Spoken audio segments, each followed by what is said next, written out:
How's it going, ladies and gentlemen? I'm Jeremiah from the United Atheists of America, and Mocking Religion is Justified, and welcome to the first ever live broadcast of the Mind of an Atheist show. Joining me today is Azalea from Black Atheists and Ryan from Hammer the Gods. Now, ladies and gentlemen, you might remember some of us from the show, The Infidel Show. This is, you might say, a predecessor of sorts, but today we're here to talk about, as we've been posting all over Facebook, atheism in America, what it's like to be an atheist in a Christian nation. Now, this is going to cover a wide branch of topics, from generalizations about atheism to laws that are put in place to hinder our personal views, all the way up to personal stories and annotations of things that have happened to us. It's going to be a lot of information, so I hope you guys will join along. Please feel free to comment on the video throughout. We have access to your comments. We'll be able to share some of them on the air. So, ladies and gentlemen, with that in mind, let's get this episode underway. I think a good thing to do to kick off this episode would be to talk about some of the origins of this country, how they were not based in Christianity, and how somehow along the way we got all of this mixed up to a point where people believe, and I mean believe, that this is a nation based around the Christian religion, and why in reality it's actually not. So, does anybody want to jump in first, or should I just go ahead? Go right ahead with it, man. Okay. Well, I guess I'll start. And by the way, before we go any further, I want to add that we might be being joined by one other person later in the show. Not definite, but Lance from, what is his page? I can't remember. Do you remember what it is? Europe something? He's got Atheism United Headquarters. That one. Is his main group, and then his page is Lance Sievert. Okay. So he might be joining us later, just FYI. So I think it's really important to discuss the fact that, on principle, the ideology of America being a Christian nation, as modern-day believers define it, is kind of silly in its origins, because let's think about America and its founding principles. The people who came over from England came over to escape a lot of things. One of those, and probably one of the most dominant things that they were escaping from, was religious oppression. They came from a place that was, you were either the religion that they wanted, or you were not in good shape. Let's put it this way, you were not in good shape. And so I find it very difficult in my mind to believe that the people who came over and started a revolution wanted to enact the same sort of thing to the people they were now, from what they were escaping from. I mean, it would be like, Ryan, let's say, I came into your house and I took over your house by force, and I said, Ryan, you're going to do what I want you to do, or else I'm going to punish you. And you're like, well, no, and you move to a new house, and then you rent out rooms in your house to other people, and you tell those people, okay, you're going to do exactly what I want you to do, or I'm going to punish you. We've become the monarchy. Well, you could say that, yeah. We've become the thing that we left to escape. Well, I guess you could certainly say that, and as we trace this back, it's more than just the ideal being a little bit silly. It's actually some of the historical evidence that strongly suggests that we were not and never were a Christian nation. Among other things, one of my favorite things to point to is always the Articles of Tripoli. John Adams ratified unanimously 1797, and it states, I think it's Article 6, somewhere down in there. Correct me if I'm wrong, feel free. But it states almost word for word, since this country was in no sense founded on the Christian religion. Now, I mean, that should be enough. I mean, literally, when you have something that's that black and white, from a founding father nonetheless, when you have something that's that black and white, that really should be enough. But, I mean, why is it not enough for these people? It doesn't fit with their preconceived notions. It doesn't fit with their desires and hopes. I think you've got a very good point there. A lot of people would like to believe. I think it's also a level of personal comfort, because I would like to believe that a lot of us would feel better knowing that the majority of people were of the same views and opinions that we are. And I would like to think that if people were taught that the world thinks the way that you do, the surroundings that you're in think the way that you do, that's a better place to be. And so sometimes we walk this very fine line where things might not be true, but we think they are because it makes us feel better. And I think we've sort of hit a subpoint of Christianity and other religions with that little, narrow line. But ultimately, I think what we're dealing with here is a group of people who have conceived themselves that we're a Christian nation because it helps them to think that we're a Christian nation. Well, a big part of it is confirmation bias, and studies have borne this, that most people will consume information that agrees with or confirms their preconceived notions, whether it's right or wrong, whatever side of the fence on an issue that you're on. So if they're a Christian, they might want to believe they're a Christian nation, this, that, or the other. We're getting a lot of revisionist history, and a lot of this stuff is getting filtered into the public school system in a lot of states. And so they have these notions, and so, they hear these different speeches from different politicians and academics that confirm those beliefs, and therefore they just go with it without really even looking it up. Well, there's a lot of validity there, and I think another thing that stems from it is a bit of arrogance of the time frame where you're in this mindset that the way that things are now is the way that things always were. And a good example of that, actually two good examples of that, is the Pledge of Allegiance and the United States currency. I mean, if we think about it, people will say, well, why is "in God we trust" on our money? Why is one nation under God in the Pledge of Allegiance? And those arguments are silly because those people who make those arguments didn't bother to look up the history of either of those two things. Yeah, I agree. What was it? Was it 1956 that they put it on the dollar bill? Was that the right year? I believe it was 50s, yeah. Okay. They didn't put that on the money until that. And right now that seems like a long time ago, but in reality that's a very short amount of time considering the creation of the nation itself. And as for the Pledge of Allegiance, I don't remember the year that it was put into the Pledge of Allegiance, but as we know, the original pledge did not contain the words "under God." It was "one nation, indivisible." It was that simple. So I think a part of this is that these people get this idea where we're seeing all these unfortunate Christian influences into government, and they're assuming that it was always there. Things like 10 Commandments at courthouses. People see that there are sometimes 10 Commandments, or nativity scenes. We just got out of the Christmas season. People will see these things at places like courthouses and district attorney's offices and whatever the case might be. And they assume that automatically it was always like that. There were always 10 Commandments outside of court buildings. People were always swearing in on Bibles. Excuse me. Oh, you're fine. I know you're getting over some sickness. Yeah, I apologize, everybody. I've gotten a little bit of a cold going on. But yeah, to try to back up just a little bit, I'm reading here the Pledge of Allegiance. In 1954, during the McCarthy era and communism scare, Congress passed a bill which was signed into law to add the words "under God" to the current pledge. And that's what it is. We were fighting the godless commies, and so it was mainly a propaganda thing with the pledge. Mm-hmm. Yeah, there's a lot of historical things that raise a lot of question marks, and it's also not just material things. There are historical events that raise a lot of questions, things that we do, and we wonder how the government or religious people could get away with this sort of mixing and intertwining of society. We see all the time legislation after legislation attempts to push creationism into the schools.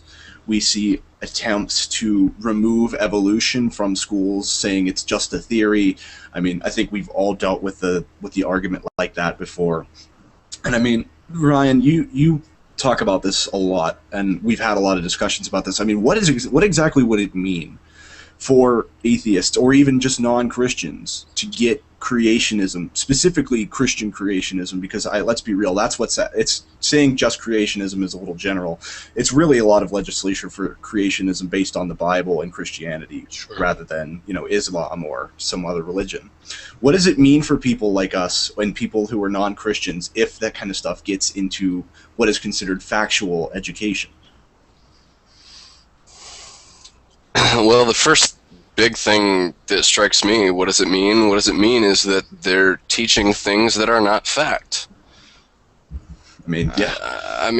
They're giving special treatment, preferential treatment to Christian creationism.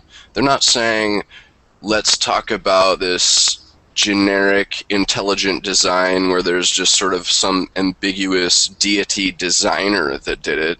No. They want to insert the Christian narrative of design into the whole conversation. They want the word God. They don't want the word creator. They want the word God in the science room. And they don't want Babylonian creationism or any other kind of creationism. It's just mythology. A backdoor sneak around. Right. Do you remember a case, I don't remember what year it was, but it was a couple of years ago where, and we might have talked about this before, remind me if we talked about this, but there was a group of people, and they had their children passing out flyers because the school had banned, they wanted to encourage creationism, but they made it really general, and some other religion got their hands into the school, so they were sending their kids with pamphlets to the school to talk to the other kids what was on the pamphlet, and it had Christianity all over it. It was like Bible this, Bible that, you know. Do you remember what I'm talking about a little bit? You might remember it more than I do. Yeah, well, I mean, there's various groups, and I don't know. At least, I'm sorry. How do I pronounce your name again? Azalea. Azalea. Okay, sorry about that. Do you have anything to say on this issue? I don't want to. Yeah, we don't want to talk over you. I'm just sitting and listening. I'm biding my time on what I should chime in on, and you have a good debate going on. I'm just, standing by. So continue. Okay. Well, feel free to interject at any time. Yep. Jeremiah, what? I'm sorry. Could you repeat the question that you had there? It was. I was trying to see if we could recall an incident where there was a group who had they had either okayed or denied some form of creationism in the classroom, but it wasn't what the parents had wanted it. It was either some other religion or their religion was being denied. So what they were doing was they were sending their kids into the schools with pamphlets from their churches. And the pamphlets said all sorts of things about, like, you shouldn't listen to evolution, you should listen to the Bible. If you hit that crossroads where they meet, you should always follow God. And they were sending them right in with the students. And because the students, I don't remember why, but because the students were bringing it in, they couldn't really stop them from doing it. It's just like you can't stop somebody from talking about God in the classroom. And what was happening was these students who, let's be real, these weren't, by the way, these weren't like high school students, these were like elementary kids. K through 5 or whatever your elementary school system familiarity is. But the point is, they were bringing them, and these kids, they don't know what they're talking about. They can say that they do all they want, but in reality, they don't really know what they're talking about. And they were reading this. They were literally just reading it, and because their parents said this is true, they were saying, well, this is true. We need to listen to our parents. Wow. I don't remember the specific name of the organization, but there's at least one or two primary organizations. The one, I believe, has over 30,000 different groups across the country in all 50 states, I believe, that basically produce materials for kids to take into their public schools and try to proselytize to their fellow students, because they know that teachers can't do it. It's unconstitutional. Right. You can't have these other groups come in and really do this stuff. And so because again, it's just another dubious Christian workaround. Kids are free to bring Bibles into school and pray into school, talk about God, whatever they want. Yeah. Have prayer meetings as long as it's not sponsored or required endorsed right. by the public school system, the kids can do pretty much whatever they want. They can have atheist meetings, Christian meetings, pagan meetings, whatever.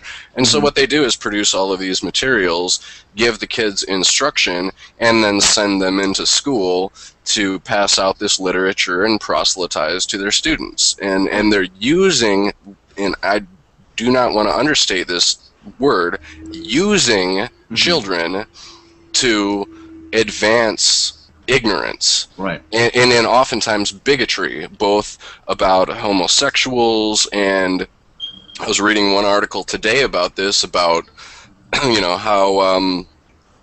how they're using in the state of Texas here, public schools teaching kids that Jews practice flawed religion and blacks are descendants of Ham, and how they're cursed and all of these things. And this might be a really good thing to bring up, because I saw you sharing this on Hammer the Gods today, and I think you shared it on your own page as well. And this is a really good topic because I think it can get all three of us talking. So this is a really interesting thing. Tell us more about the article that you're referencing, because I remember glimpsing at it but not getting a good overview.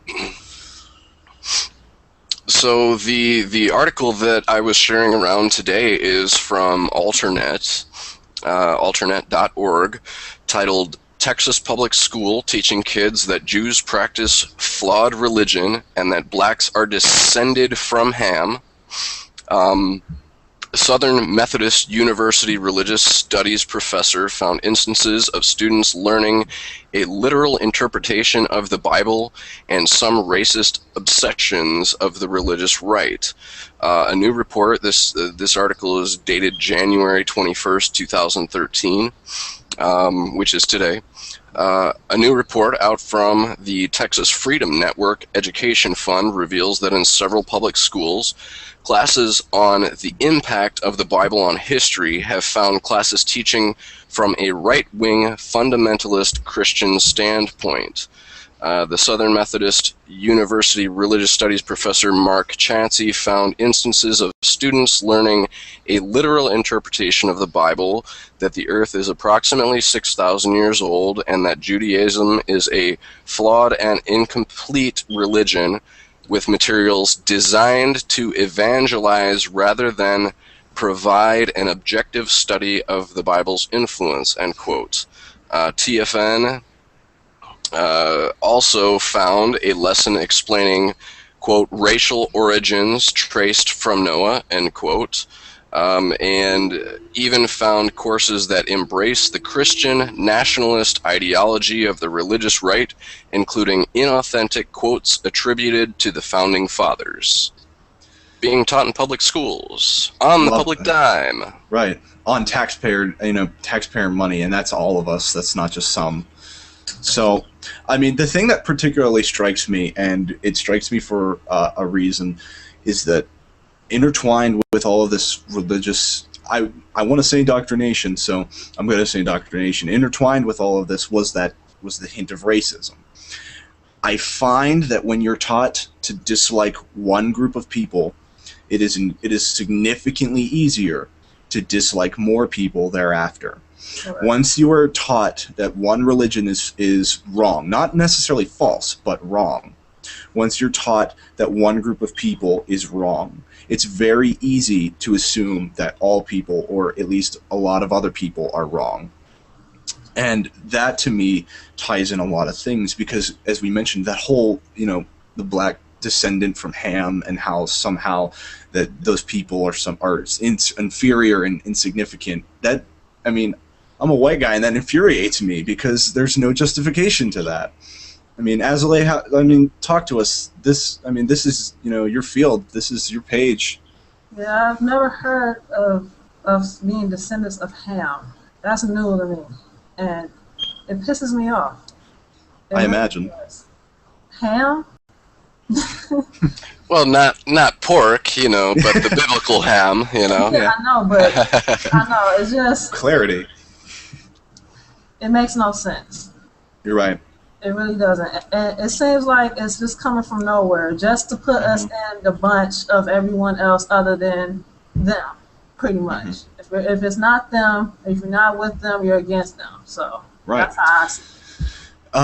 I want to go to the comments here for a second because we're on this topic, and I think this is going to bring up a really interesting discussion for us all. We've got Josh S., who I think is one of my buddies watching this, says, I personally think that creation should be mentioned when discussing the theories of how the world came to be, including the Big Bang, creationism, and extraterrestrial, as my biology teacher did. She also never pushed an individual view, but mentioned it in class. Now, what we have to be real careful of, and I think you guys are going to know what I'm going to say right away, is that use of the word theory is really loosely used there, Josh. You've got to keep in mind that theory doesn't mean, and I'm sure you know this, but you got to keep in mind that theory doesn't mean, something that we think might be true. That's a hypothesis. If something is a theory, that means it's the best possible explanation with the circumstances at hand. It followed the scientific method, the evidence lined up, and everything matched. So we have to be real careful calling creationism a theory because, unfortunately for creationism, it hasn't met that burden of proof that it requires. A lot of creationist views do not line up with what we know to be scientifically true. For example, the Earth being 6,000 years old as we know it to be much older. The idea that animals and dinosaurs existed and people at the same time, which is a view that we know to be false based on fossil records and timelines of evolutionary process and all sorts of other things. So we have to be really, really, really careful when we throw around the word theory, because if you misuse that word, it's going to get a hailstorm coming at your way.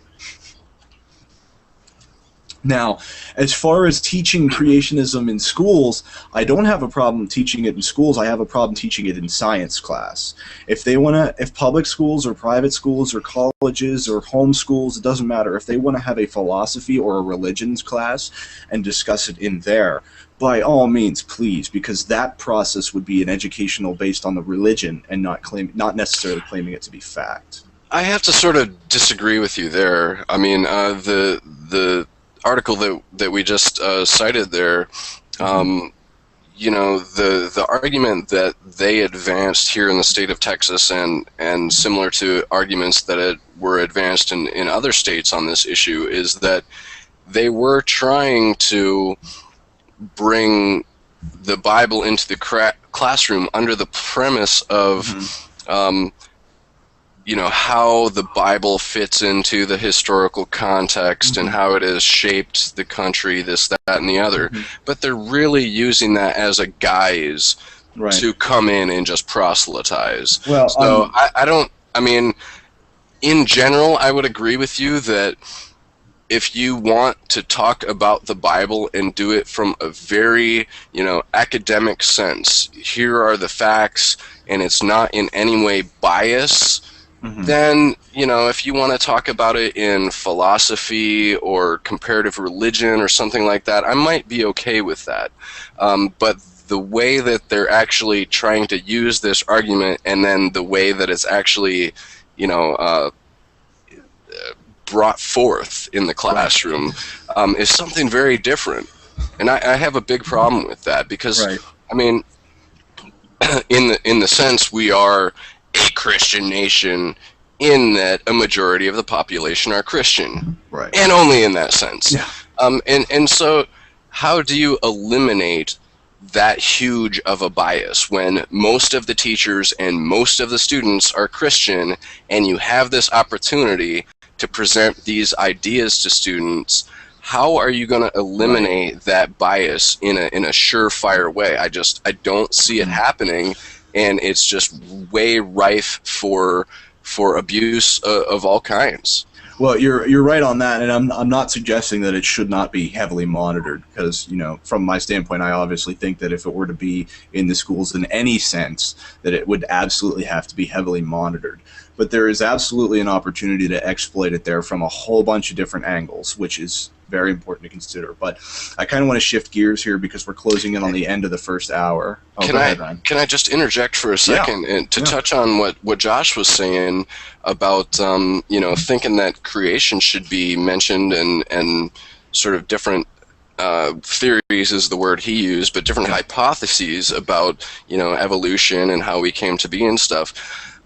If they are willing to present all of the different creation hypotheses, that might be one thing, but that's not what they're doing. They're not trying to present the entire spectrum of ideas and really let the kids decide. Yeah. They're trying to just use this argument to insert only their creationist, narrative. Right. But go ahead. Okay, well, I was going to say we're closing in on the latter half of the first hour, and as you know, I want to switch gears in the second hour. So with this last half hour that we got left, I thought it would be a good idea and a good opportunity to talk about potential or successful religious legislation, that being any sort of laws that have gone into effect anywhere that affect the atheist community or the non-Christian community or any religious community in general, because these are the sort of things that we have to be really aware of and really active against. Whether or not they're supporting or denying any religion, we have to be very careful about these sort of things. And the one I can think of very prominently, you might want to remind me of the state because it's escaping me, but the legislation that says the people of that state must acknowledge the security provided by the protector God and its reference to the God of the Bible, or they face a year in prison potentially. Yeah. Do you remember what state it was? Southern state, I think. I don't know offhand, but if you keep talking, I'll look it up. Well, I could find it, but go ahead and look it up, and I'll talk about it a little bit. Basically, what was happening was there was a law put in place by a representative of that state. Or I don't know if it actually went through. I think it did, and then it was repealed later, but it literally said that you had, as a citizen of that state, you had to acknowledge the security provided by the God of the Bible, or else you were going to face time in prison. And I can't confirm this, but I had heard that people actually did serve time. So that's just one example of a really, really scary law, because for the people of that state, that's significantly worse than for you or I. But imagine if that was your state, or imagine if it became all states, or the whole world.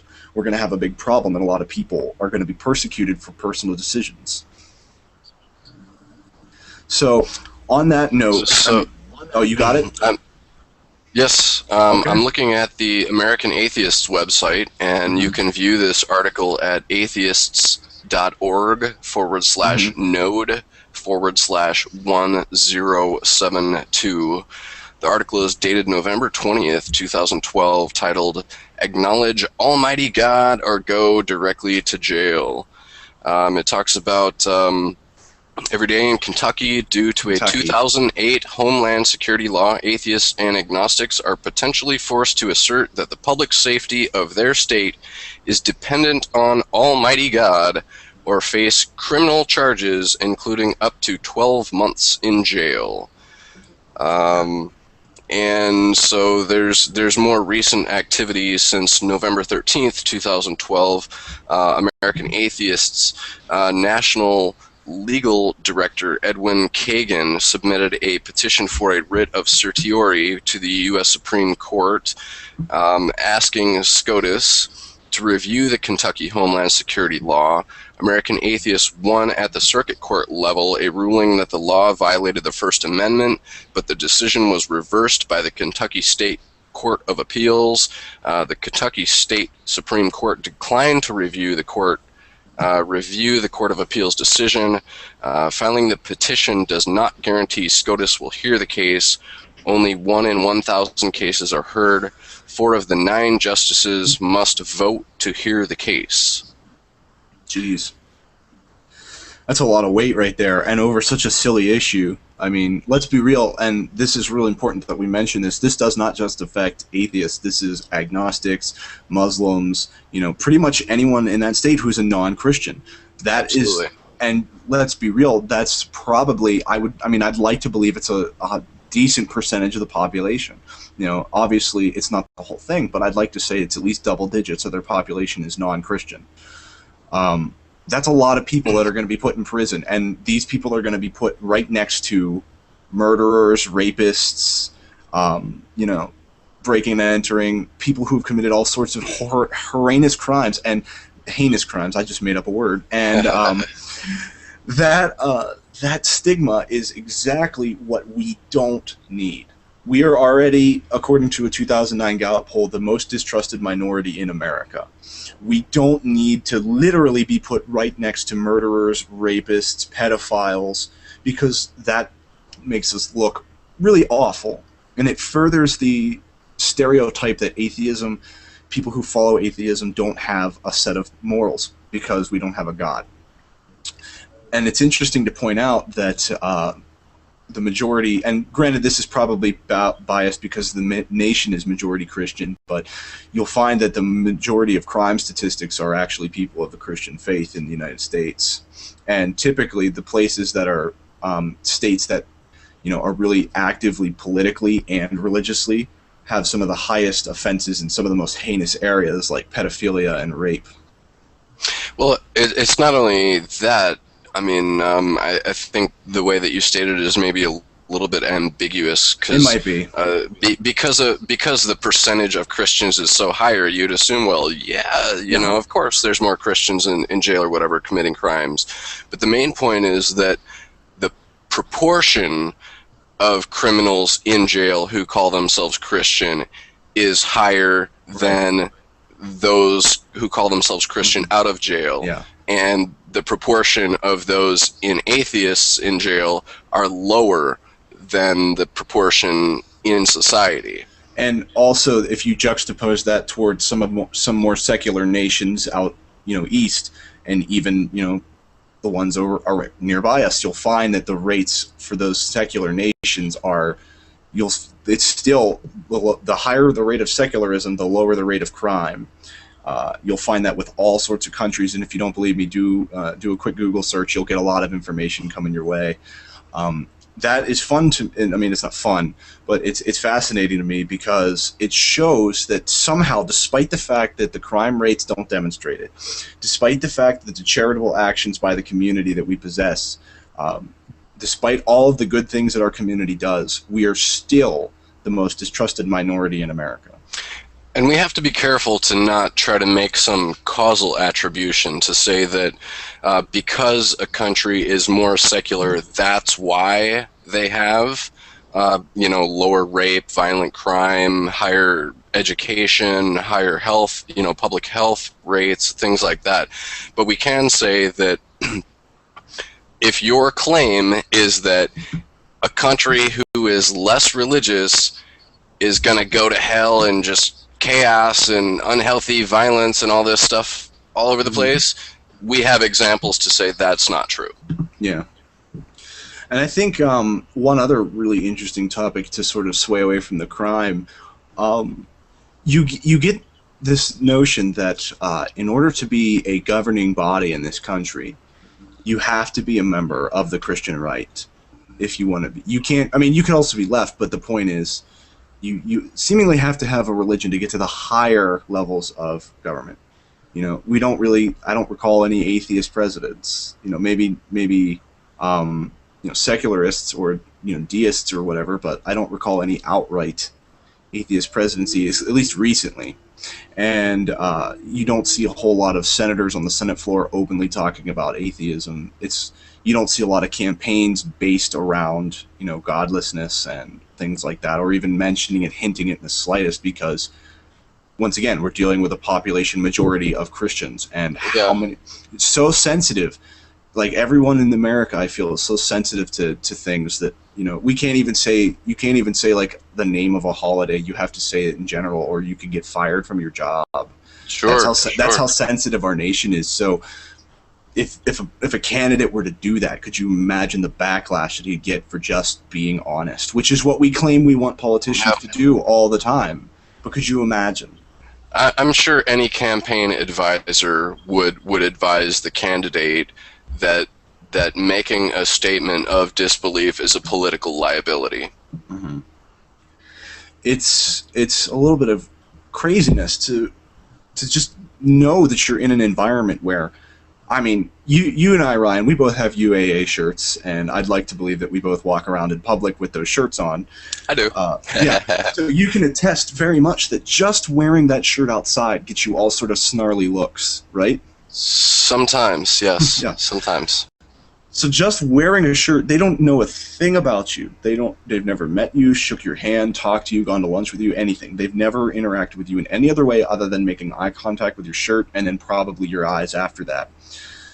They've made a judgment that you're immediately some sort of nasty, bitter, cynical kind of person. That's the population that we're surrounded by. And of course it's not everybody. But what I'm talking about is just the fact that there are people that are that extreme that will make a judgment on you based on what you're wearing. Well, we as non-believers, free thinkers, skeptics, however you want to label yourself, we are very stereotyped. I think it's great that more of us are coming out and being honest in our communities and vocal in our communities about our disbelief and skepticism. Because it's kind of like, I don't want to make too close a comparison, but it's similar to, the earlier portions of like the gay rights movement, where a lot of people, they didn't know that they knew any gay people. And so the stereotypes just sort of stuck with them. And so, whether you think you're a child molester or a baby eater or a rapist or whatever you think it is, that's what is stuck in your mind because you don't have any personal experience with that. And I think I actually have talked about this with a variety of other people over time. A couple things that I'd like to inspire people to do is to get T-shirts that say, good without God or better without God or something similar to that, and just go out in the community and do good things for people without expecting anything in return. Or, if you meet somebody new, say at the grocery store or whatever, have a pleasant conversation with them. At the end, before you go to walk away, once they already have talked to you about something totally unrelated to religion, they think of you as just another person, another respectful, reasonable person. Say, hey, I'm an atheist. Shake their hand and have a nice day as you're getting ready to walk away, because that gives us more exposure. Like, before you knew I was an atheist, you thought I was a decent person. And it just sort of tweaks their mind a little bit, and like, wow, this perception that I have of atheists at least may be wrong. Right. I think one of the better photos I've seen was a picture of the serviceman Pat Tillman after he went off and died overseas, and then right next to it was a picture of George H.W. Bush saying, I don't think we should consider atheists citizens. This is one nation under God. They can't be considered patriots, let alone citizens. And then I was just like, how could he, the former commander-in-chief, the guy who used to be in charge of the military, he'd have to know that there are people of various beliefs in his army, in his service, and he's going to say something like that and just isolate half of them. Well, you know what I mean? Yeah, that quote is in dispute. I mean, there seems to be some support for its authenticity. It's entirely plausible. I mean, let's not put it past anybody to say anything, Yeah, but I mean that principle. I mean, we've all seen images of the billboards. Yes, there's one by my house. Non-believers are unpatriotic. They're a threat to our society. That sort of notion, and it's just so rather ignorant. And I don't know. One thing that just comes to the top of my mind on that point is that what most believers don't understand, they often, many believers often talk about religious freedoms and that sort of thing, freedom to practice under the First Amendment and stuff, and it's like, what many of them don't understand is that most atheists are probably more staunch supporters of the First Amendment than their fellow believers. We support their right to believe just in the same way that you know, the flip side of that is disbelief. To not believe. Yeah. I mean, inherent in that statement, you can't have the freedom to believe one religion unless you have the freedom to disbelieve other denominations or other religions. It's inherent in that.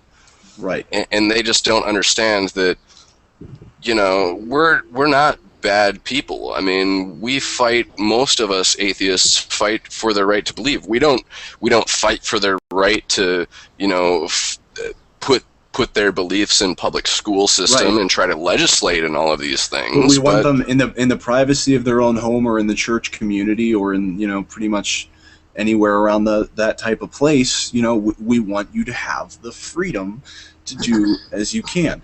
And it's and one of the better, you know, sort of, I don't know what word I'm looking for, but you'll get what I'm saying, is if religious people can say, you know, love the sinner, hate the sin, then they should be able to understand when we say, you know, love the believer, hate the belief, or, you know, disregard the belief. Certainly. Because it's a very easy, in my mind, it's a very easy concept to understand that I can be good friends with you as a Christian or a Muslim or a Hindu or whatever other religion and go, you know, I disagree with you, but I don't care at all. Like, you can, you know, as long as you're not some crazy fundamentalist who's pushing political campaigns and standing on street corners, like, condemning people to hell. If you're just an average everyday chill, like, yeah, I go to church on Sundays, yeah, I believe in God, but that's the extent of it. I can walk up right next to you, sit down, have coffee, you know, talk about life. That doesn't make a difference because it's the belief that I disagree with, not the person.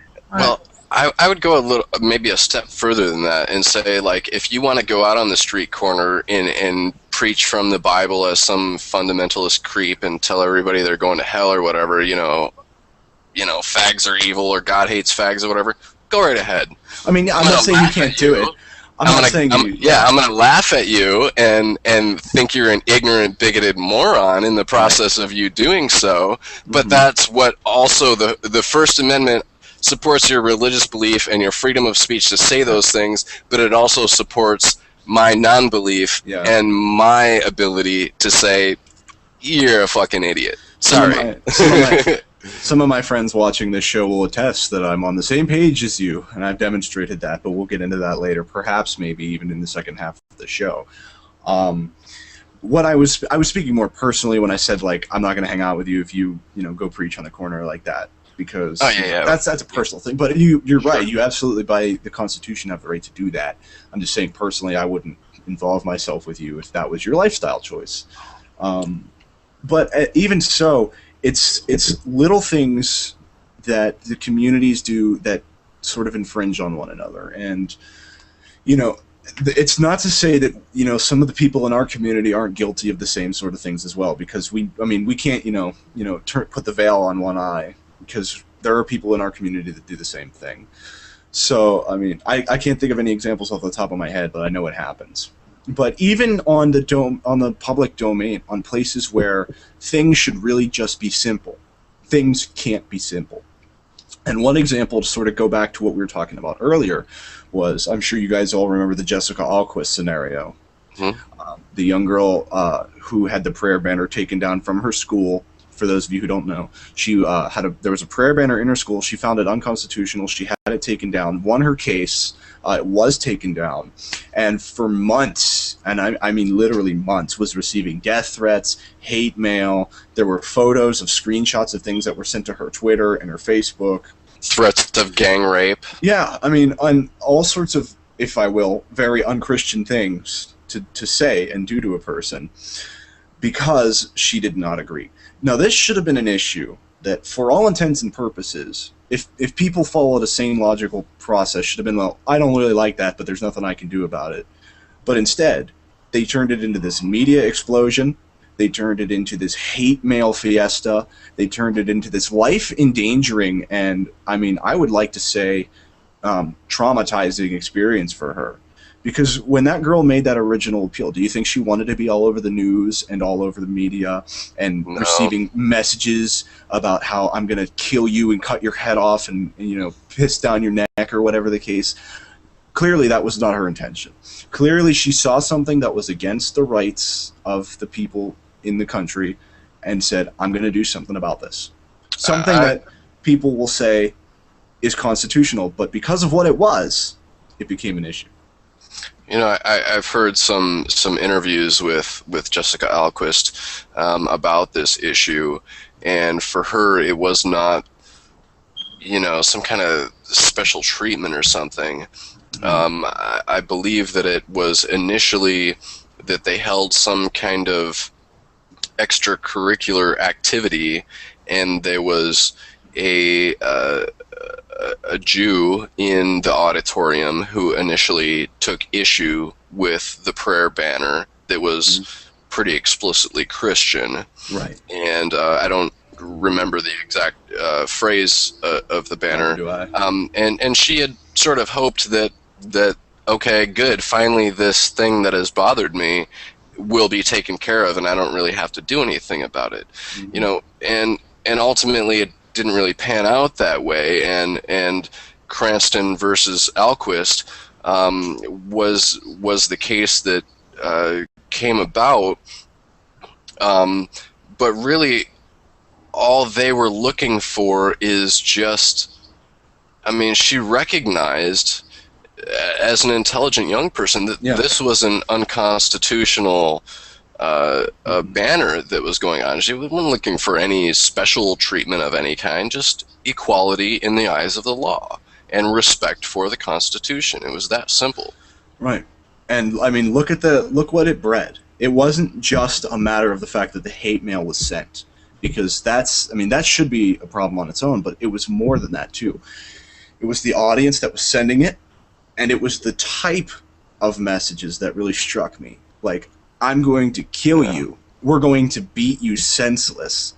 These are things that are strictly specified by both the New and Old Testament in a lot of cases. You shouldn't do this. You know, you shouldn't kill. You know, that's number one. These things, the types of messages that were sent were incredibly disturbing. And knowing all the while the audience that they were coming from really was like, I can't think of a good metaphor, but I think you understand what I'm saying.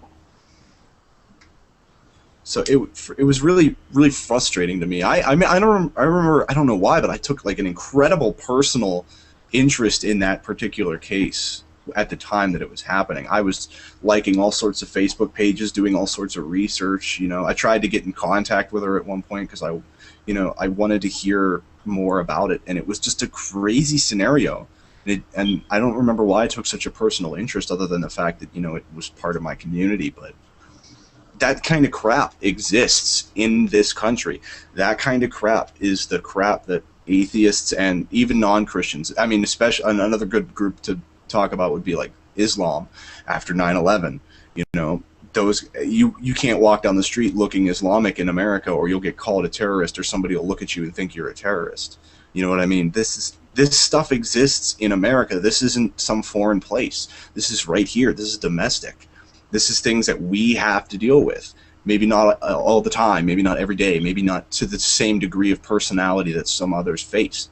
But it lingers. It's there. And it's subtle, and it hints. You know, it could come at any time. Tomorrow, you might walk into a mall with your UAA shirt, Ryan, and get into a discussion with somebody that turns violent and make the headlines. You can't know. Yeah. This is the stuff that we deal with as atheists in America, from more of a, you know, I'm sort of segueing into the second half, so I'll kind of stop there before we go too far. But go ahead. I would, I mean, and if you want to discuss this in the next portion, that would be fine too. But it sort of brings to mind that it might be a good time to touch on the issue of, I don't know, what is it, 7 states or so that have it in their state constitution that atheists or people who do not affirm a belief in God or, you know, creator, there's different language in different constitutions. That's in many state constitutions. Now, that has been ruled unconstitutional in light of the First Amendment and by way of the 14th Amendment for all states. But the biggest thing is that we need people to make a legal test to these cases in those states. So if you're a non-believer, they're not allowed to give you a religious test for office. We have to have tests against challenges to these state constitutions, and each state has a different process for actually changing the state constitution. But we need people to actually make these legal challenges to the state constitution before we can, and follow whatever your state's process is to actually make the change to that constitution, right, and get some more parity, some more equality with it, because the federal, our constitution saying that, no religious test for office, it might be there in writing. We might have to pretty much follow it legally as like I said, it's been ruled unconstitutional, but to actually have that happen in public, like, I think most atheists and most religious people would probably agree that even if everybody agrees that there's no religious test for public office, at least in the social mind, the social consciousness, they're making some kind of test. Are they religious enough? Are they too religious? Are they the wrong religious? Are they not? Just in their own minds, they're giving sort of a religious litmus test to the candidate. And we have to make a lot more advances on that and really put that clause of the Constitution to the test. Yeah. I think my home state of Pennsylvania is actually one of the states that has a constitution that says something like that. And I think that's a really good closing point for the first hour, is that, the ultimate way to overcome this sort of, legislative tyranny, if you will. I hate to use that word, especially with all the crap that's going on right now in politics, but to sort of overcome that legislative oppression of sorts, you have to be active. We can't just, as good as it is that the three of us are sitting here talking about this on YouTube, that's only part of the battle. We have to get out, we have to make sure that our representatives know what our thoughts are. They have to know what our opinions are. They have to know the voice is there and it's loud and it's shouting at them.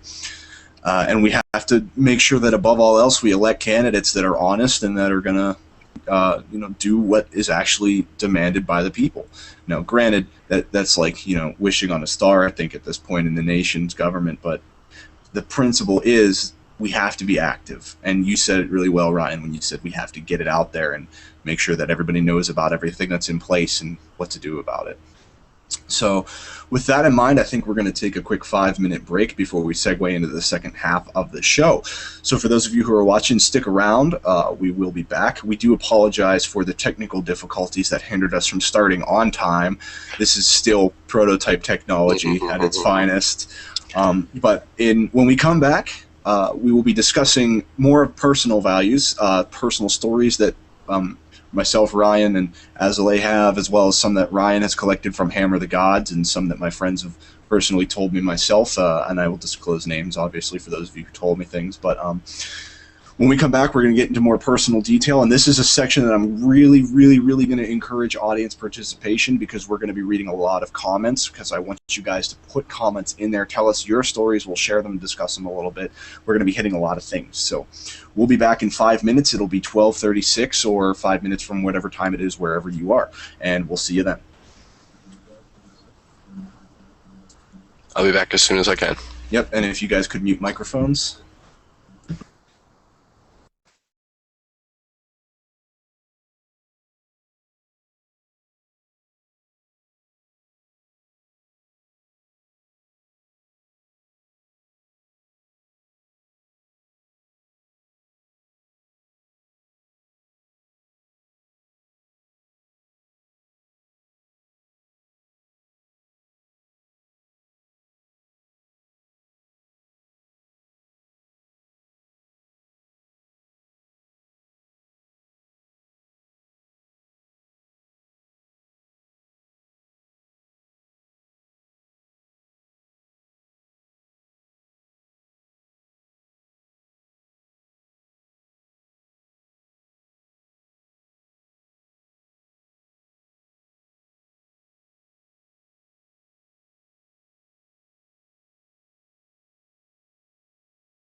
Well, I know that they're not back yet, but I'll jump in here and I guess maybe read a couple of the comments. One man how-to is saying, I mentioned the other day that I'm an atheist at my cousin's house, and he told me not to say it in his house or I wouldn't be welcome there again. I was beside myself. That's terrible, man. Especially from a family member. That's just not cool. Dire Digression is saying, in my home state, Arkansas, anyone who denies the existence of a God is banned from holding office or testifying as a witness in court. Again, I think that's an unconstitutional issue there. You should be able to swear in or make an oath against perjury without having to swear on any document.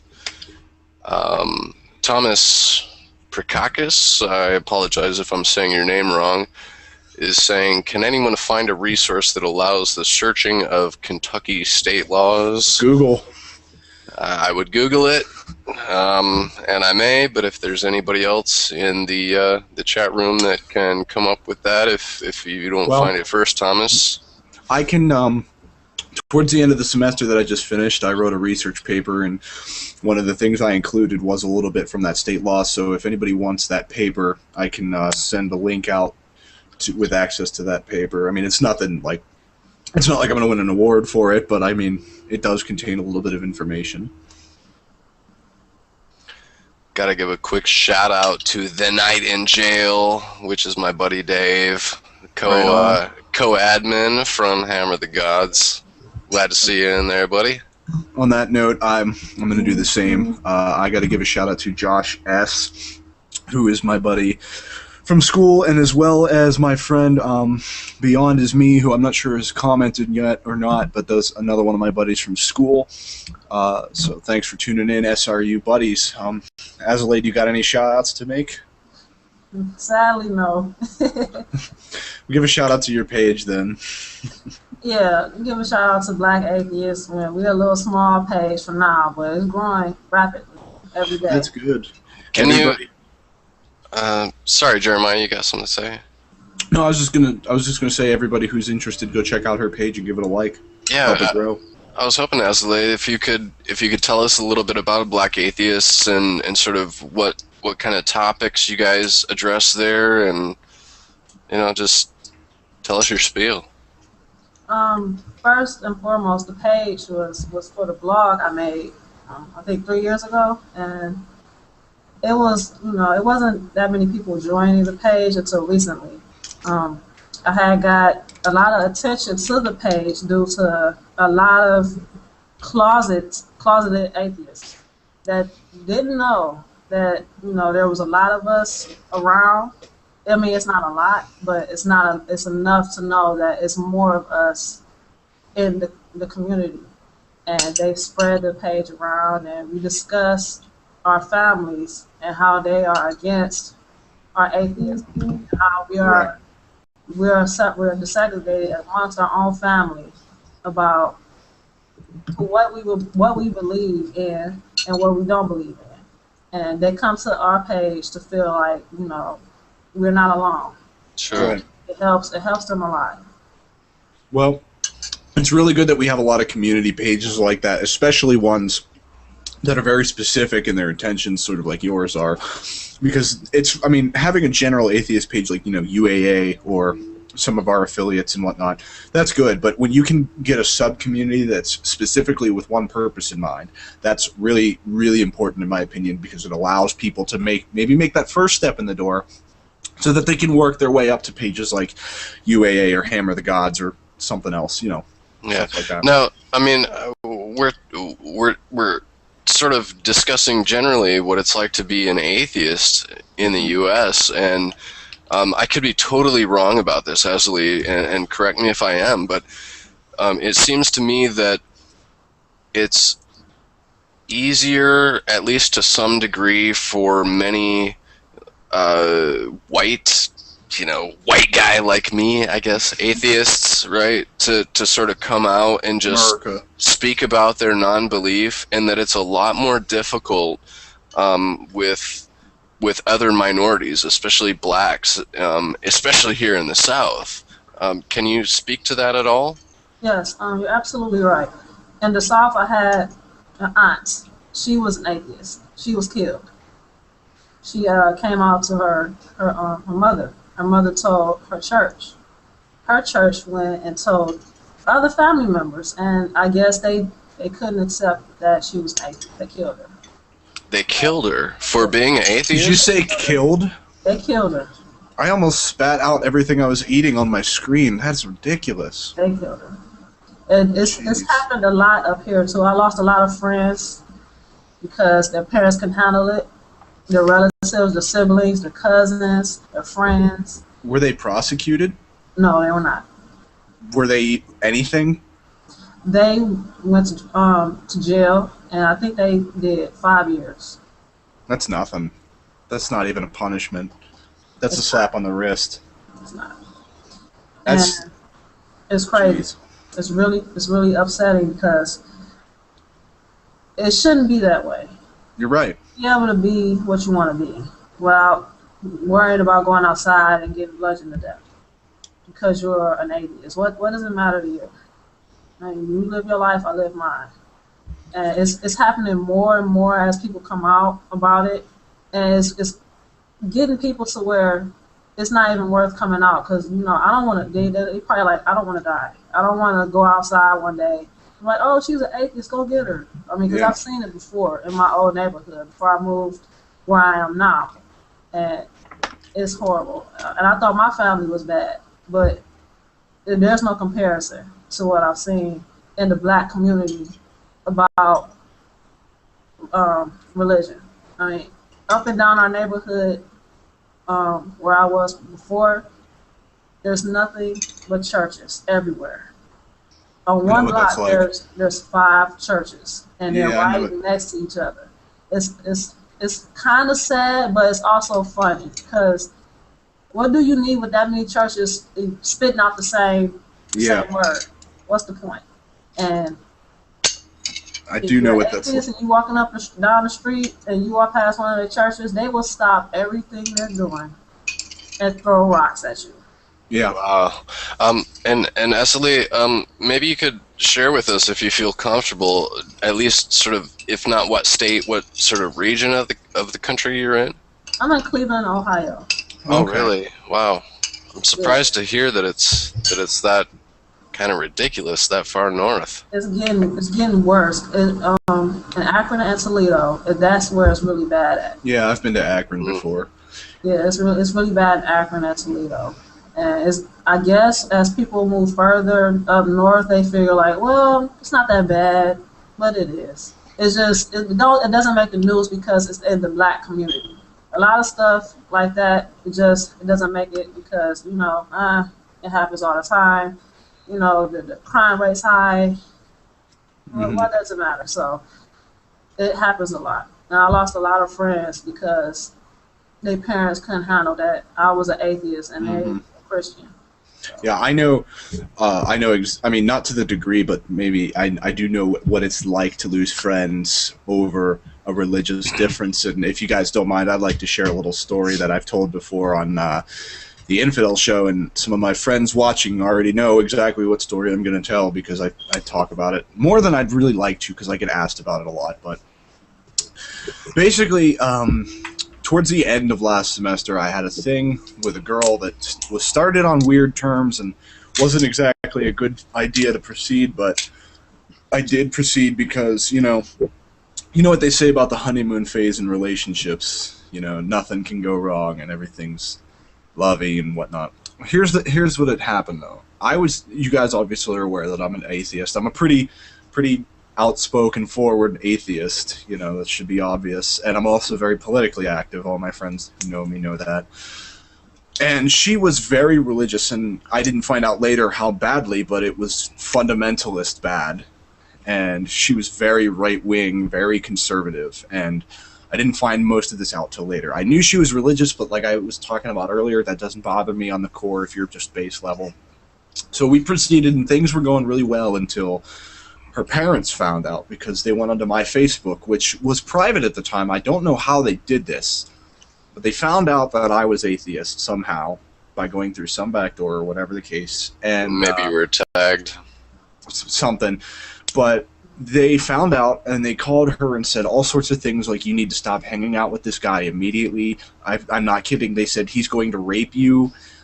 They said he's moralist. They said there's nothing stopping him from doing awful things to you, despite the fact that I had already demonstrated to them that I was there for her interest. You know, she stayed in my room one night because she didn't want to walk back in the dark, and you know, I kept her safe, made her blankets, and all sorts of things. So I demonstrated to them that I had nothing but good intentions in mind. And they drilled this so into her head that as soon as the semester ended and we were gone for a little while, the second we were gone for more than, I think, a month, she fell back into her old way of thinking. Atheism is awful. Atheists are bad. Started, literally, I swear to God, turned on me overnight. Said all sorts of horrible things about me. Talked about how I was persecuting people and I was being evil and I wasn't being fair to her Christian family and her Christian friends. And some of my buddies watching this, look in the comments, you guys will see the attestment to this. I had posted a link on my Facebook wall about how the Creationist Museum was suggesting that dragons might have existed and were dinosaurs. And me and three friends who were all pretty atheistic, we're discussing that dragons are not possible as we've drawn them up. You know, they're not aerodynamic, there's no organ of knowledge that allows for fire, breath, things of that nature. It's not possible as we have drawn them up, you know. And she immediately took this as some sort of attack on religion, started telling us all that we were being dicks and that we were just, like, drilling knives into her back and stuff like this. And she wanted me at one point to tell my friend that he was being an asshole because he was being honest with the discussion and he wasn't pulling punches. And she literally driven us to the point where we couldn't even talk to each other because she was just like, why are you so atheist? Why are you so evil? Why are you doing all these awful things? Until eventually I had to literally cut communications to nothing, down to, I lost friends over that because we had a lot of mutual friends at the time that no longer speak to me as a result of this, including one of my best buddy's girlfriends, who, well, I should say fiance now. One of my best buddies' fiance won't talk to me because of mutual friendship with this girl and some other friends. And it's really disappointing because if it hadn't been for that religious standpoint, if it hadn't been for that big difference in the gap, that thing would have worked out perfectly because everything else was good. We had the same taste in music, we had the same taste in humor, the same taste in art, the same taste in dress style, you know, everything else was perfect, but it was that one wedge. Wow. I want to back up for just a second to a comment coincided with the time of what Azalea was saying. Dave, the night in jail, guy from Hammer, is saying, I lost 2 people. I know. They killed themselves because family wouldn't accept them. Yeah. I hate to hear stories like this. It blows my mind. My little brother was going to commit suicide because my family wouldn't accept him. I had to talk him out of it. And that was the worst conversation to have. To talk your own brother out of suicide. Yeah. I can imagine. I mean, because there's so much, like with a conversation like that, you're under so much pressure to say the right thing. If you slip the tongue once, I mean, that could have disastrous consequences. I mean, obviously implying the scenario. So before we dwell into too much of this, I'd like to ask the people who are sending us, if anyone out there has a positive story, please share that. If you have a good story, like my brother came out as atheist and we all went out to dinner and had a good time. Like if you have something like that, don't be afraid to send that too. And I also want to sort of interject here is that at some point, atheists, non-believers, the nuns, however you want to put it, are going to become the majority, okay? Right. Let's not create an atmosphere where people are like, oh my fucking God, I'm a Christian, I can't handle it, I need to kill myself. Yeah. Let's not create that atmosphere. Let's not create that world. That's not the world we're trying to work toward, okay? I hope so. I hope you're all in agreement with me on that. Oh, absolutely, because it's exactly like what I was talking about at the very beginning of the show, when the people who went out of Europe to escape the religious oppression would not have created a nation that was oppressive religiously. We cannot, as atheists who are being persecuted right now, turn around whenever the time comes that, you know, people shed off some of these beliefs and they start to come to the realization that what they have been taught from childhood or even generation from generation might not be true. Whenever that happens and we start to become the majority, we absolutely cannot say, well, you know, these beliefs are wrong, but, you know, we're not going to beat you to death for thinking that way. We're not going to ironically crucify you mentally for feeling that way. We're not going to do anything other than say, you know, well, we disagree, and here's why, and here's our evidence. Now, you don't have to agree with us, but, you know, we're not going to beat you into, you know, death or submission or something. Because that would be becoming the very evil that we seek to destroy. And, you know, I could never do that. You know, I could certainly go toe-to-toe with a fundamentalist and have a debate and, you know, get it heated. But I could never, like, seriously wish death or harm upon another person. I even took flack, as a matter of fact, back in 2011. I took flack because I was spam posting people who were putting up pictures of, like, the Statue of Liberty with Osama bin Laden's head, and people who were posting, like, celebration of, like, it didn't matter that it was Osama bin Laden, it could have been Hitler, but I do not believe in celebrating death. I do not believe that, like, when somebody dies, you should celebrate that, because it's like an eye for an eye. You know what I mean? Yes, he killed a whole bunch of us, but I'm not going to sit there. You know, is it a good thing that he's dead? I would say, you know, probably. But am I going to celebrate that? Am I going to run around with T-shirts saying, like, we ripped Osama bin Laden's head off, we drank his blood? Like, no, because I don't think personally, I don't think that's a good thing to do. Yeah. And so I asked the question on Hammer the Gods earlier this evening, you know, what is it like for you living as an atheist in the U.S.? And, I mean, we got a really big response from this status. You know, probably 150 people have commented on it, just giving their anecdotal testament, if you will, to how it goes. And because there are so many, I'm having a bit of trouble finding it at the moment. But you asked about sort of positive experiences, and I don't recall specifically the young woman's name or exactly her wording, but she said that or where she was in the country, but she had said that the very first person that she had met in person that she had come to find out was an atheist was an older gentleman, and when they, you know, came to understand that they were both atheists and that he was the first atheist that she had met, that he gave her a big hug, and that it was just such a great experience for her to have that experience. And I'd like to say, you know, that is really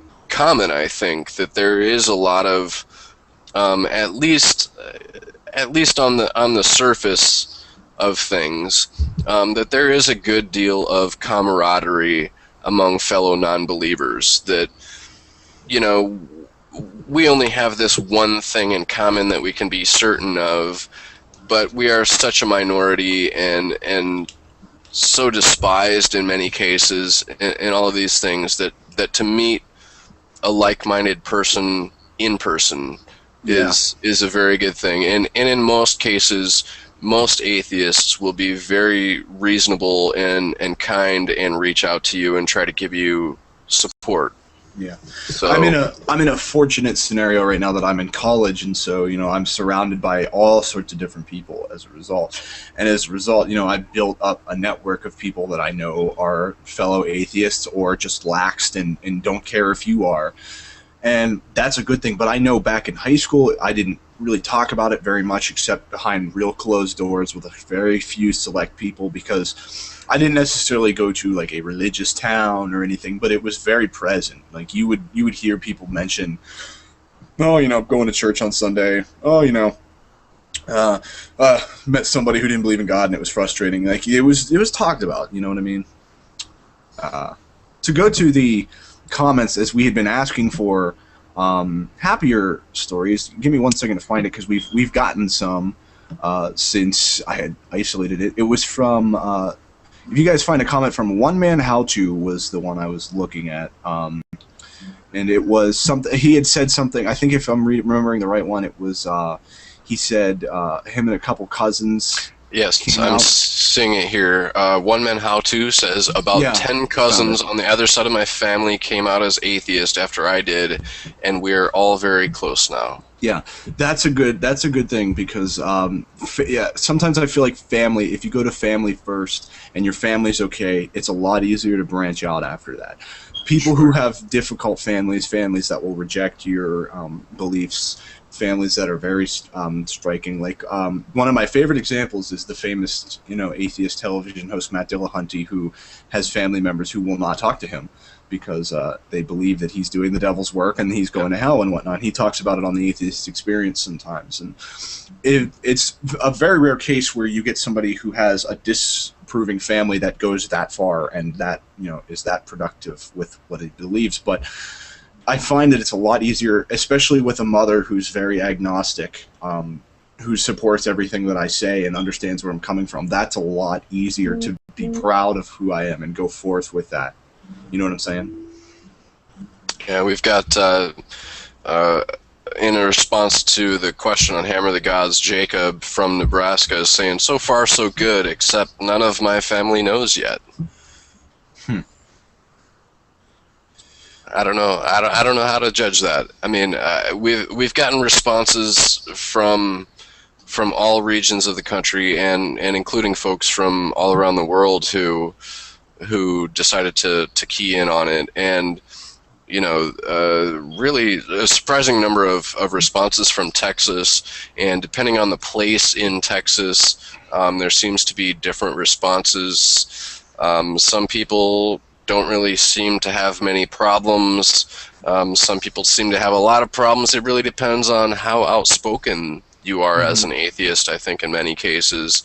But a lot of people also in this area don't at all feel comfortable about voicing their disbelief. For employment reasons, education, family, friends, whatever it is. Somebody had voiced the concern of physical violence threats to them and their family, and so they really don't talk about it. Right. My buddy Josh has asked me to read a story that he posted in the comments, and I just looked over it while you're talking, and it seems actually... Sorry, I have hiccups. It seems pretty cool, so I'm going to read this from Josh S. He says, Jeremiah, you met my friend James the day the crazy guy was on campus. I'll tell you guys about the crazy guy in a minute. You'll have fun. James and I discussed religion at work daily and would have a debate that was peaceful. And then it's going to go up to a certain comments there. So it says, well, when parting, he wished to see me in heaven someday in a real nice way. James, by far, is my favorite Christian who I love as a friend but still disagree with his beliefs. What do you guys think about that? I don't know. I don't know either. I mean, if that James guy, and you'll have to forgive me, Josh. I can't picture his face or anything, but if that James guy is sincere and he said he understands that we don't believe as he does, but in the best case scenario, he's asking that we are treated the same way that he would be treated by saying in a real nice way, I want to see you in heaven. Like if it is a literal place, then he's wishing in the best possible way that that could happen. And I think Ryan. I'm back. He came back. Okay. Sorry about that. I didn't know what happened there. It looked like you were just listening. Did you catch what I was just saying? I missed the last 10 seconds or so. Basically, I just said that if this guy is sincere and he knows that we don't believe as he does, but he's wishing that in the best possible scenario that there is a heaven, that we are there too. Which I think if somebody believes that way, then I think that's not a hindrance to a community at all. Saying I'm okay with the disbeliefs and the things that you have personally, but if it turns out that I'm right and you're wrong, I hope that everything is good for you and that the afterlife will be pleasant. Which I mean, personally, if somebody, it's like when you sneeze and somebody says "bless you." Like, as an atheist, I don't get upset about that. I accept that as a a statement of courtesy, not a statement of faith. You know what I mean? So it's like, sure. I think it's along the same lines as that. So anyway, if you guys don't mind, I'd like to tell you about the crazy guy that story was in reference to. Sure. This was a fun little event that happened twice on my campus this past semester. Some of my friends are probably, especially Tim, probably typing away in the comment section right now as I bring this up. But I don't know if you guys have ever heard of this guy. He's a traveling preacher of sorts who's published a book, if I'm not mistaken, and he makes a living going to campuses and inciting violence so that when he gets arrested, he can sue the university for violating freedom of speech, among other things. His name is Keith Darrell.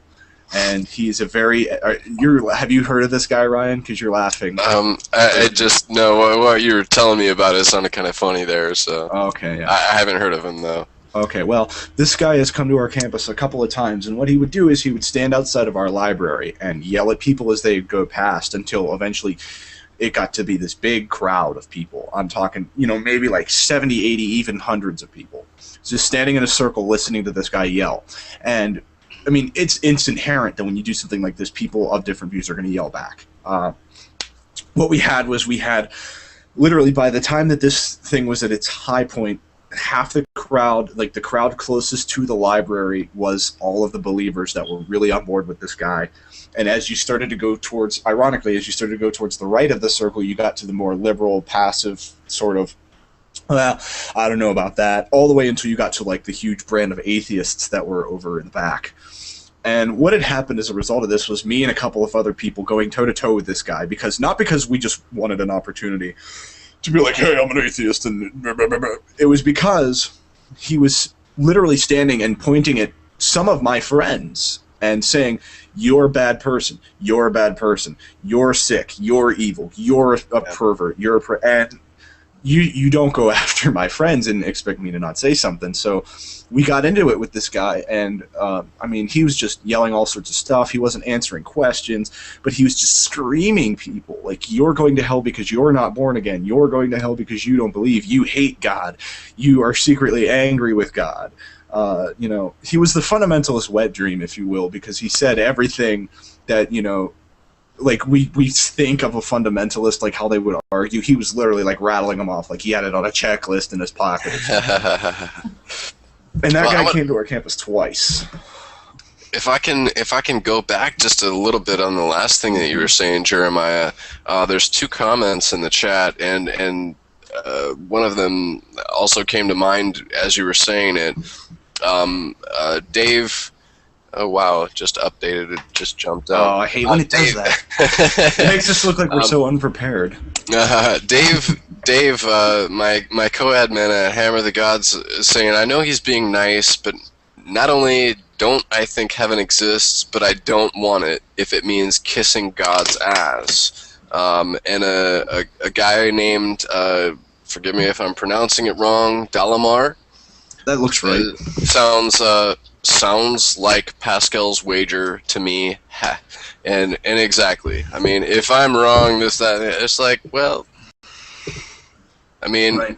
It's the way I look at it, there are so many different possibilities. Right. You're almost as equally wrong, almost as likely to be wrong as I am. Yeah. And it's not like you don't lose anything in the process of you being wrong. Right. Well, that's the problem that people have, is that they see it as black and white when really it's a rainbow of possible wrongness. And I'll never get to say that line again, so I'm going to try to remember that one because that was fun. But the thing that I think, what the difference between what he's seeing and what I'm seeing is, I totally understand where that could be read as a Pascal's wager argument. What if you're wrong? But I think what he's taking it is, when he's saying it, is that, like, if I happen to be right, I hope nothing but, not right. What heaven literally is for what we know it to be based on the biblical text that we've read. Sure. But I think what he's saying is, like, if heaven is a real place and it is actually a paradise, I hope you get to experience a true paradise once you died.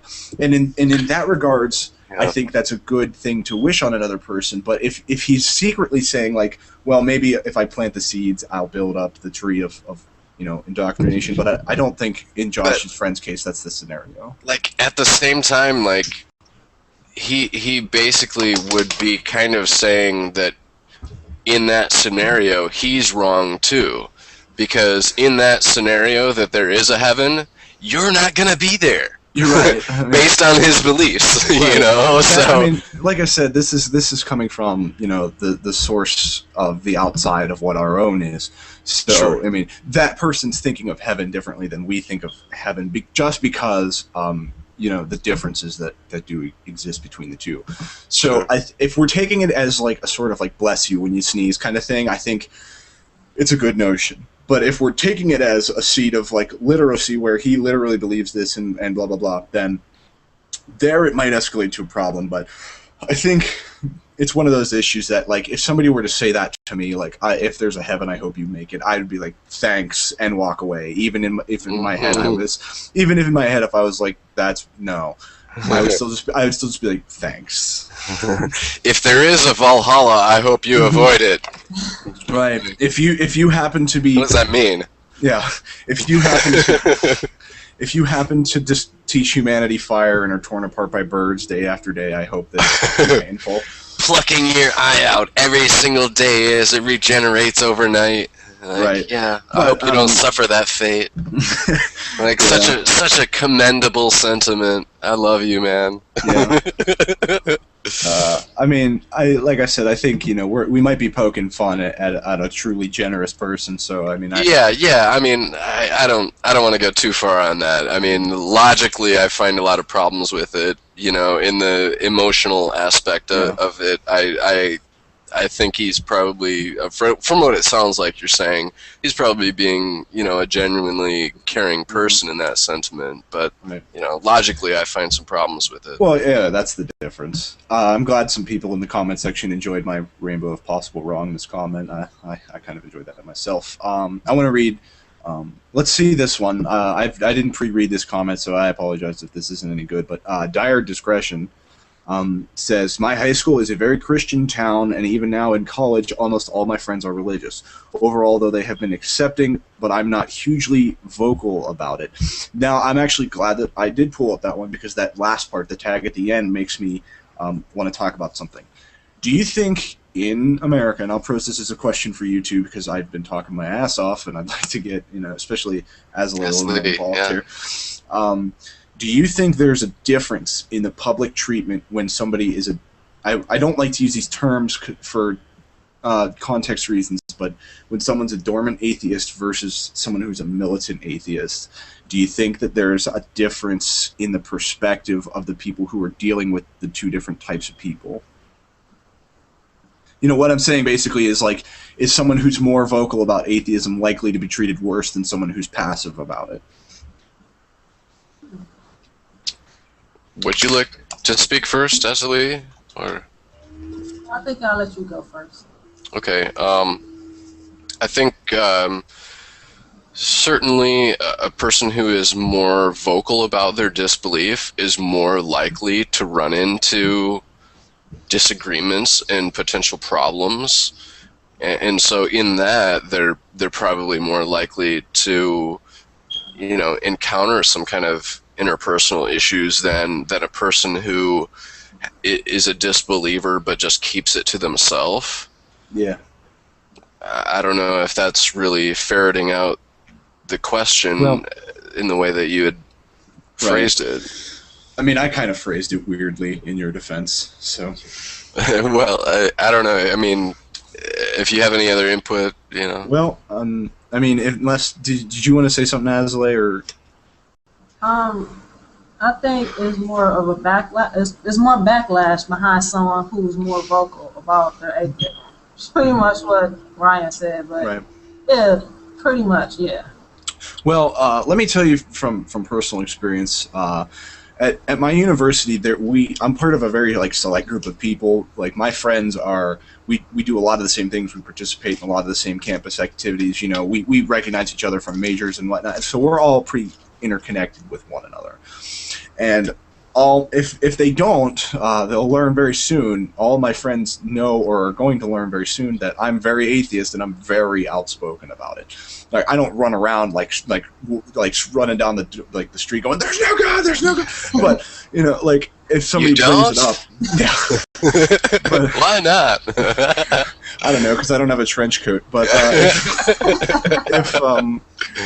if somebody brings it up in conversation, I'm certainly not going to shy away. I'll be the voice in the conversation if I get the chance. But what I've noticed is some of my other friends who literally share like almost identical views to me will be incredibly passive for reason A, reason B, and I've noticed that as a result, those friends who know that I'm an atheist and the other friends are also an atheist, I will be more likely to be the one who's told, "Well, you're kind of a dick. Well, you're kind of a jerk. Well, you're really arrogant to other people's cultures. You really shouldn't talk about Christianity so much. You really shouldn't address it."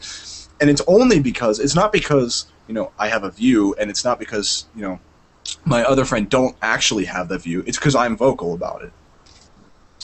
Well, I think there's different aspects to it as well, and I might not explain this very well, but it seems to me that the level of how informed a person is about the dangers of religion, how much harm religion causes, and their personality type, and a variety of other factors really feed into how vocal or not they will be on certain issues, either about the harm of religion or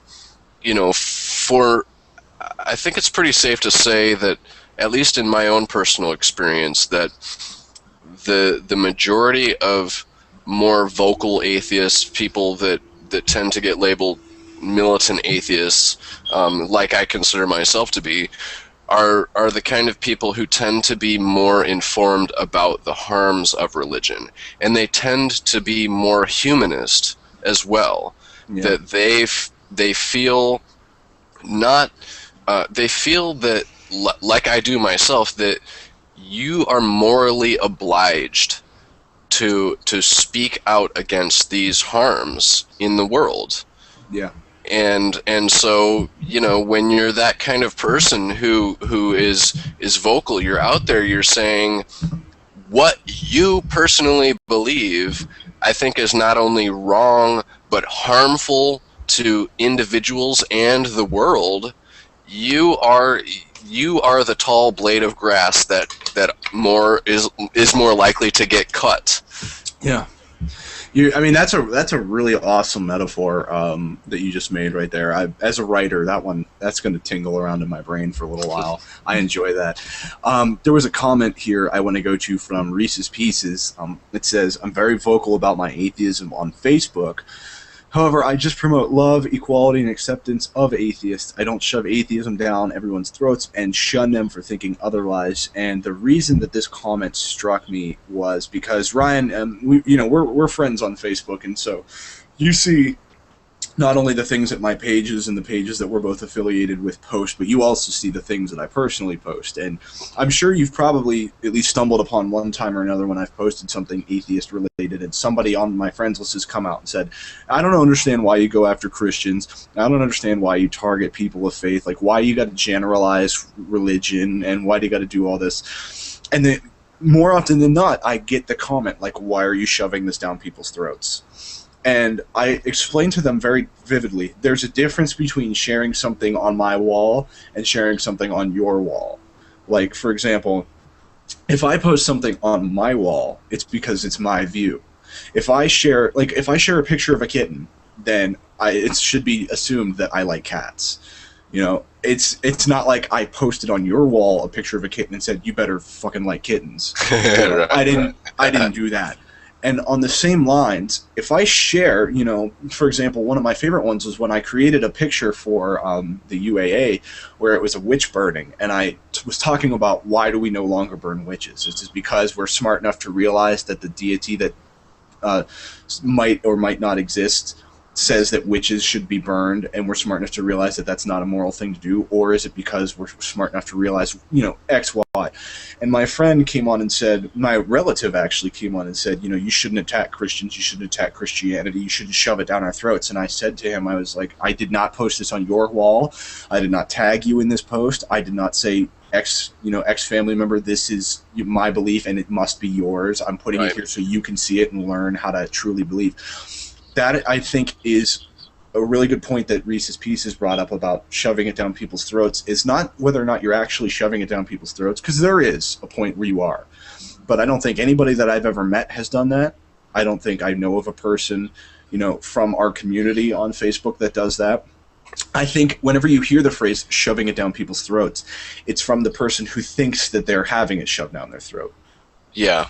And metaphorically, I might compare that to, if you post something on your own, Facebook profile and you're having a discussion about your own ideas or opinion or perhaps even facts on your own profile, and somebody else comes over and starts shouting, you're shoving it down our throats. Mm-hmm. Well, the problem is really what the situation, if you liken it to a real world situation, it's like you're standing with a group of friends and having a personal conversation with like-minded individuals that you started, mm-hmm. and then somebody else just rushes into this conversation and starts saying you're shoving it down my throat. Mm-hmm. It's like, well, wait a minute, you were not part of this conversation. You came over here. You joined this conversation. I don't understand how that's shoving it down anyone's throats. You're right, and that's almost exactly what happened with the story I told you earlier, where we were talking about dragons and the Creation Museum, and she walked into that conversation and started talking about it. She did that same sort of thing. My buddy Tim, who told me I could use his name, by the way, posted a photo of, it was called The Passive Aggression of the Christ, and it was a gif of Jesus carrying the cross, and he says, "No, don't worry, I'll carry it." And he didn't tag anybody in the post. He didn't mark any, comments like, "Ha, religious people are dumb." He didn't put anything like that. He just shared the photo on his wall, and some of his religious friends were commenting saying, "That's funny as hell. Like, haha, that's great. Good joke. Humor, laugh, laugh, laugh." She comes in, "Hey, you shouldn't joke about this. This is stuff that people consider sacred. You shouldn't joke about things that people consider sacred." And this is the same girl who had no problem mocking Odysseus or Mithra or Minerva or whoever else. So it's often the person who thinks that it's being shoved down their throat that makes that claim, especially when it's not actually happening. As Mizu Megami-sama says, projection. Yeah. And we were just talking about that the other day. Ryan. And in my totally the projection thing. But in my personal experience, it's less common to see atheists go into their believer friend, family, whatever people in saying stuff. It's more common that the believers will come in and say even something as simple as, "I'll pray for you." Yeah. That is a case of you coming in on me and projecting, forcing your views down my throat. Right. I mean, I didn't come to you. You came to me. Mm-hmm. So if you want to make it an issue of who's shoving whose ideas down whose throat, right. In my experience, it's more likely that the believers are doing it to atheists than the atheists are doing it to the believers. You're right about that. And in the comments, One Man How To says, "I actually had to make a post on how to unfollow me to keep friends from shunning me."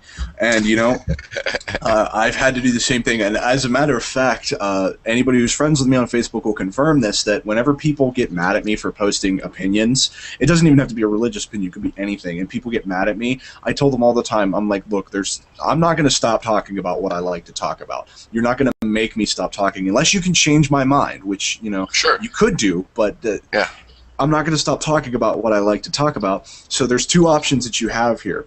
Either ignore it and just scroll past it and it goes away, or you can unfollow or unfriend me and it goes away. Yeah. Like you getting in there and saying, unless you're going to come in and have a logical conversation or convince me of something else, just coming in and saying I don't like this is like I could just simply reply with, well, I do like this, and we're gonna circle all day. Well, I personally have posted on my profile, I mean, not too long ago actually, and do on occasion try to remind people, like, you know, if you come on my profile and disagree with me, fine, just do so in a reasonable and respectful way, and in a rational way, you know, and we can have a discussion. You know, there are a pantheist who is a Wiccan, different Christians, different atheists and stuff who have come to my profile and do on a regular basis, who I have absolutely no problem having rational discussions with, because they're being reasonable. And I will change my mind often on things, or say I'm wrong. If there's a good enough, you know. I'm okay with that. If the evidence dictates me, if the evidence dictates coming, yeah, you know, if the evidence dictates that I come to the conclusion that I'm wrong, or someone makes a sound, valid argument that convinces me to change my position on something, like just happened a few days ago about a meme that I shared. I will say I changed my mind about this thing, you know, or I'm sorry I was wrong, or I don't know, or whatever. I think that is perfectly acceptable and the way you should go about things. I mean, on the other hand, I've had a lot of, well, I don't want to say a lot. I've had a handful of atheists who are people that I've known only on Facebook.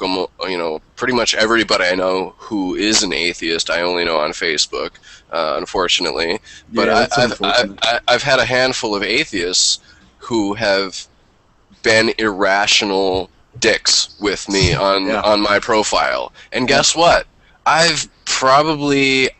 I can almost be certain that I've blocked more atheists than I have, you know, theists or other people, you know, and mostly it's because, you know, the atheists will speak their mind whether they're rational or not, and I think a lot of the Christian people that I know, most of them are Christian, probably just sort of shy away from the conversation, and so it kind of sways that average. But you know, to me, I don't care if you're a theist or a non-theist or whatever. If you're being irrational, if you're being a dick, if you're being a bigot, I don't, you know... Yeah, I know what you mean. Yeah. I don't want to associate with you. I don't want to have the time for you, you know?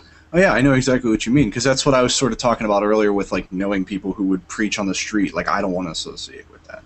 Even if it was the other way, like if somebody was standing on the street corner with a sign that's saying like there's no God and like yelling at people like your beliefs are stupid and you're irrational, like that, I wouldn't want to associate with that either, because that's the other end of the spectrum. You know what I mean? Yeah. I want to segue into something that Josh S. posted in the comment section, but before I do, I want to get Azale's take on Facebook. I mean, do you have a lot of like Facebook discussions, even if it's part of your group, where sort of similar things happen? No, it's mostly on my main page, the one I use outside of my fan page. It's mostly relatives that come to me and like, well, I'm telling your grandmother that you're an atheist, and she's gonna keep you from coming over and brainwashing your other relatives, and you shouldn't be a atheist because you can harm yourself, or someone's gonna come and hurt you and blow up your apartment and all this stuff. And after a while, you get sick of it and you just ignore it. So it's pretty much just that. It's just that one person. But I haven't had any encounters with anything other than that. Well, that's fortunate. If I can interject here on two things, Azale. The first one is totally a non sequitur, but I think you should change the battery in your smoke detector. And the other one... It's so tall, I can't reach it. So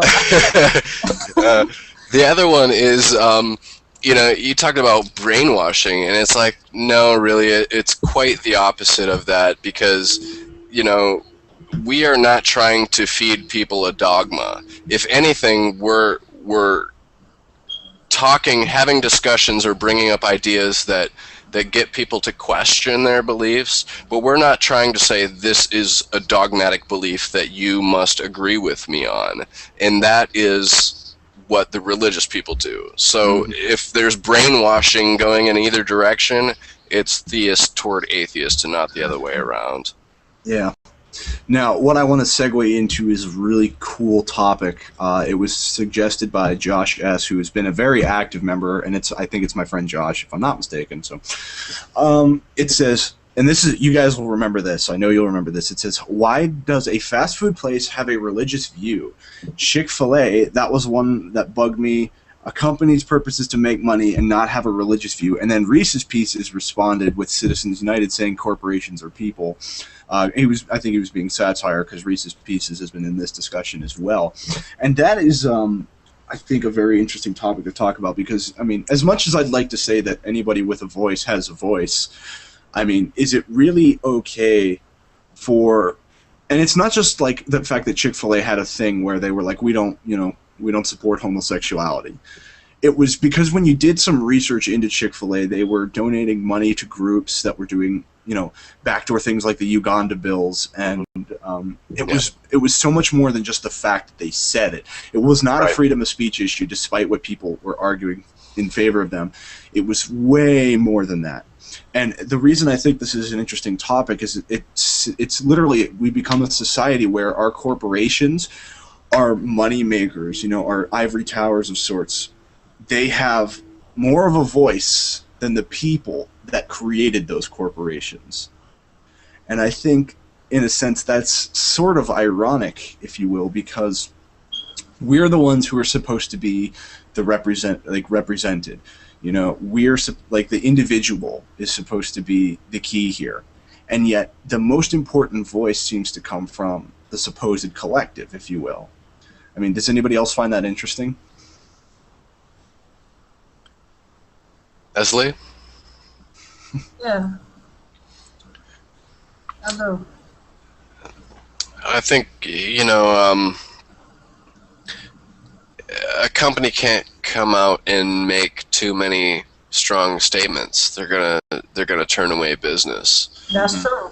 And so they can make sort of vagaries and allow their consumers to pick up on the vibe, if you will, and run with it, and allow their consumers to speak on their behalf. And I think that's a big part, even if it goes in a direction that they didn't necessarily intend. And I think that's a lot of what we had seen with the Chick-fil-A thing and different politicians and organizations picking up on, Chick-fil-A Day or whatever the hell they wanted to call it, eat a bigot chicken sandwich or whatever.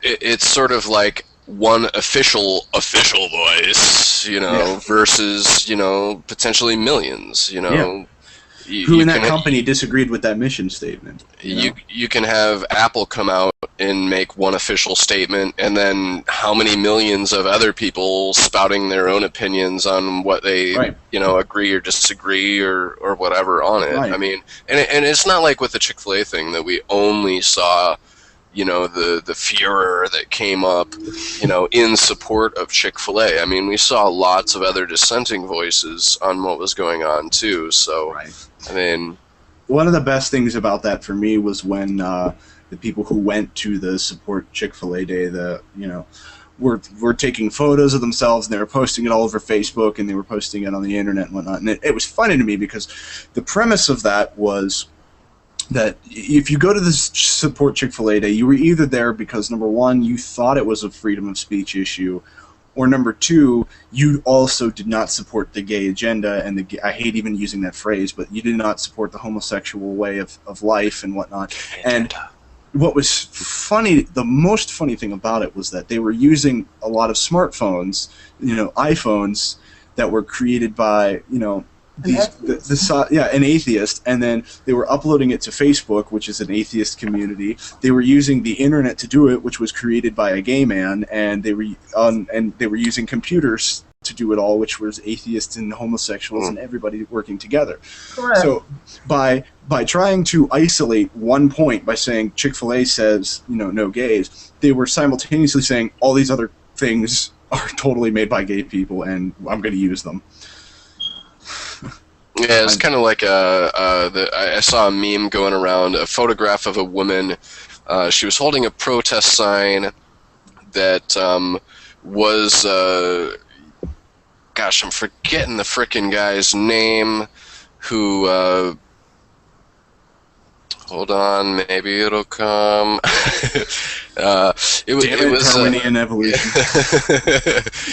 I'm blaming alcohol and being tired. Okay. But no, she was holding up a sign that Alan Turing, maybe something like that, blaming him, saying, you know, computers are part of the homosexual agenda or something like that, and you shouldn't use them, this, that, and the other. But she was holding up this protest sign that was clearly not handwritten. Yeah, it was photo made. Yeah. I mean, she made it on a computer, so clearly not a very convincing argument at best.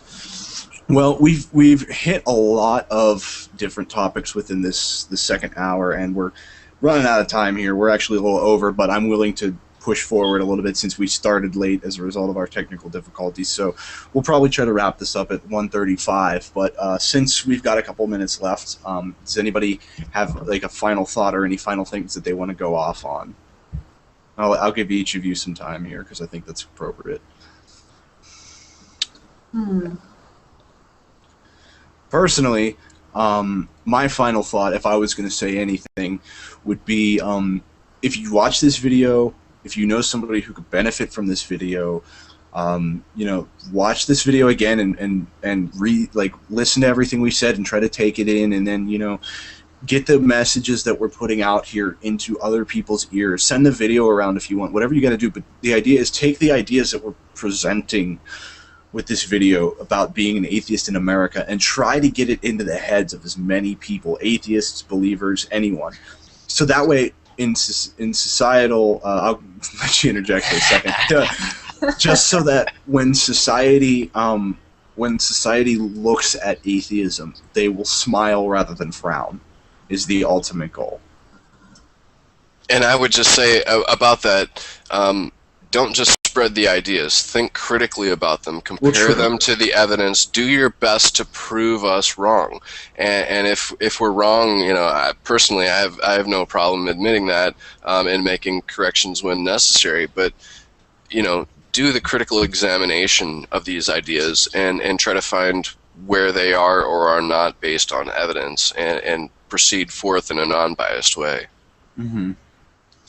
Yeah, that would just be my final thought, is just make sure that, you know, when you come, if you come to the same conclusion that we do, you know, try to get out a positive message about atheism, because at the end of the day, the only thing that is really going to change atheism for the better is that we're vocal about it, and we're positively vocal about it. Yeah. We've got to make sure that the things we're saying are justified and not, you know, slanderous or, you know, negligent to the other, I don't want to say other possibilities, because that's really that's, you know, dancing around, but I think you understand what I'm saying, is that we have to be good about what we say, and we have to be smart and positive, and we have to say it if we want to be taken legitimately.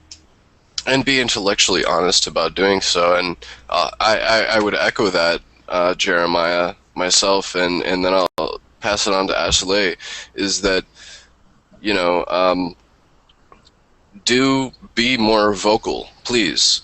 You know, these progress that we see about different polls coming out about, you know, 30% are nuns now and this, that, and the other. It sort of steps in the right direction in some arenas, and then in other areas we're losing ground, everybody. Creationism in schools, you know, God talk in politics, legislation, all of these other areas. So absolutely get out there, you know, be more vocal, let people know, just like, hey, I'm atheist, I'm a good moral person, there's no reason to fear me. Mm-hmm. You know, be politically active from the local level up, and just do as much as you can to try to hopefully, you know, ideally work toward equality for all people and make a better world. You know, we are not going to accomplish a better world just by eliminating religion.